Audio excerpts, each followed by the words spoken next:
Hey everyone, want to know what the blockades are truly all about? Well, regular contributor to the National and Financial Post, Terence Corcoran, has some ideas on that, in which I tend to agree with, and once you hear for yourself, you probably will as well. Headline of the Financial Post, Terence Corcoran, the blockades are a clash over socialism, not indigenous rights and climate change. Barricades are a tool that appear to be succeeding in Canada, used to promote a radical remake of Canadian society. This being reported February 25th, 2020. And by the way, I know I've probably said this before, but Terence Corcoran is, like I said, not only is he a regular contributor to the Financial and the National Post, but he's one of the very few contributing to an established media outlet in this country who truly does push back and challenge or counter the narrative of the leftists in this country. And I, for one, am very grateful that we as Canadians have someone like him doing just that. Maybe one day I'll reach out to Terence to see if he wants to have a discussion, because based on the many articles that I've read, referenced, and covered, we definitely have a lot in common. Can we now please end this great Canadian delusion, entertained over the past few weeks, that the blockades leading to Monday's police takedowns and Teck Resources oil sands decision are part of a momentous clash over Indigenous rights and climate change? They are not. The blockades themselves are an ideological construct designed to help the radical left, socialists, and agglomerations of anti-capitalists to impose a new economic model on Canada and the rest of the world.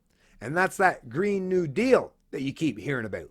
The Indigenous aspect is also manufactured, with whole communities manipulated into fronting for the radical objectives of new green dealers, whose aim is to shut down the world's major energy system and usher in the next paradise of equality and clean prosperity via state takeover.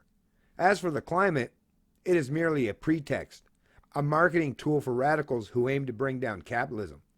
Nobody knows this better than Naomi Klein, one of the world's prime popularizers of the idea that the climate issue is the left's last great opportunity for a socialist revolution. As she once said, the real solutions to the climate crisis are also our best hope of building a much more enlightened economic system, one that closes deep inequalities, strengthens and transforms the public sphere, generates plentiful, dignified work, and radically reins in corporate power. And before I continue on, see, this is usually where these issues, this is why, socialism can come across to the naive, to the young, or to those who are blissfully ignorant as to what socialist endeavors or communist endeavors or these collective endeavors truly entail. But this is the part where I would say, no wonder people, especially young people today, would want to adopt this kind of stuff. I mean, who isn't against the very corrupt system that we now all have to function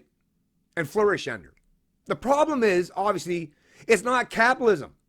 It's state-directed crony capitalism, which is basically fascism, another form of authoritarian collectivism, with a little mixture of socialism and communism sprinkled in there. That's the thing. All these collective ideologies share a lot of similarities in many ways.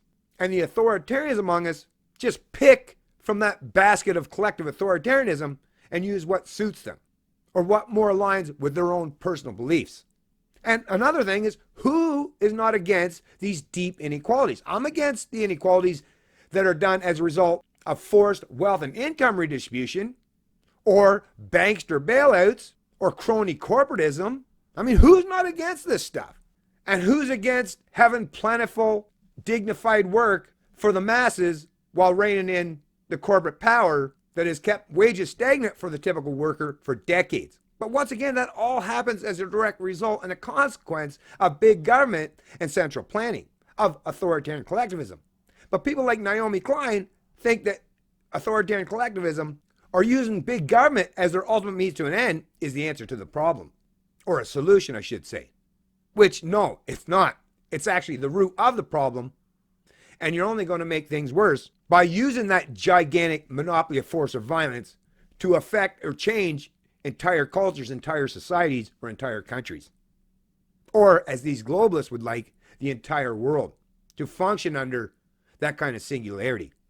On Monday, after Teck Resources pulled the plug on its Frontier Oil Sands project, Klein enthusiastically tweeted her support for Indigenous climate action, an activist group that backed the blockades that shut down much of Canada's rail industry. "Congratulations on this huge win," said Klein.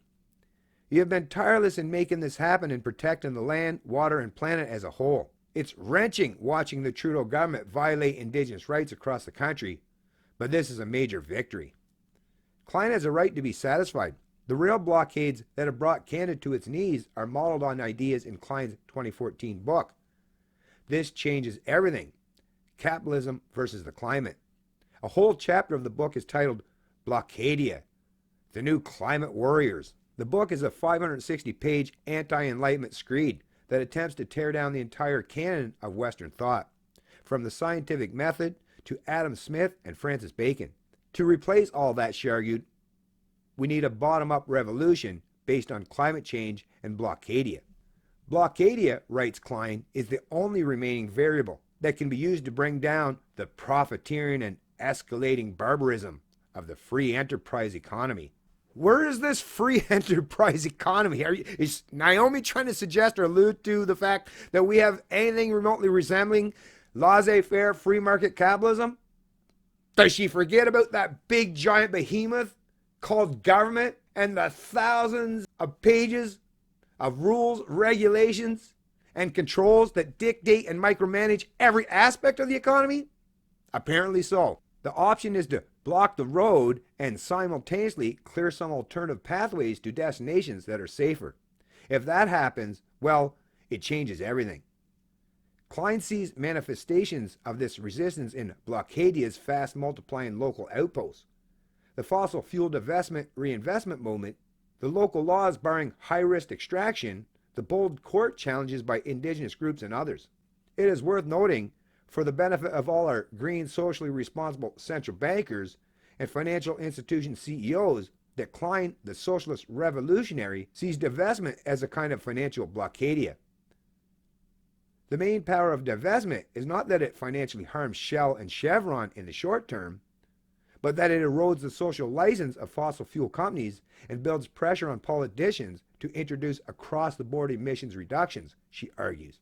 In short, while Blockades demonstrators and activists stand at the railway barricades to stop the flow of goods and services before being hauled away by police, the world's financial players and institutions are at the front line of plans to stop the flow of funds to corporations that are not living up to their environmental, social, and green responsibilities.